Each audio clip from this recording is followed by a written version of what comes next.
There was a reward of $5,000 for killing a regular police officer, $20,000 for an inspector, and $50,000 for killing a police chief. If the attackers were killed during such missions, their families were given $20,000 in insurance. At that time, such amounts were just a dream for ordinary people. Tempted by the money, thousands of men from slums picked up weapons and took to the streets. They began killing police officers day and night. If any cop was seen out, he would be shot on the spot. In just a few days, over 1,000 policemen were killed. And all this happened because the police dared to go against the world's most dangerous drug lord, Pablo Escobar.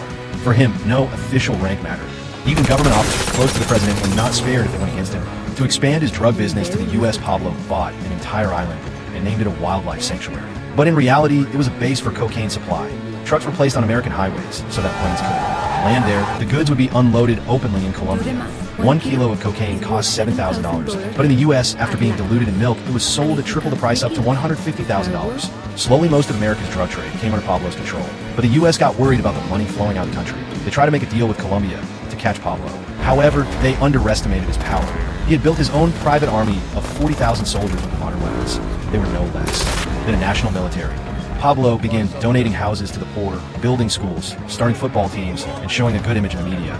This earned him the support of the poor. By bribing politicians, he even made it into the Colombian parliament. But the first time he entered parliament, a minister exposed his criminal background and presented evidence against him. Pablo got angry and had that minister killed. He tortured officers who opposed him. Some were mauled by dogs, while others were sent coffins as threats. With his army of 40,000 and teenage gangsters from slums, the entire country was soaked in blood.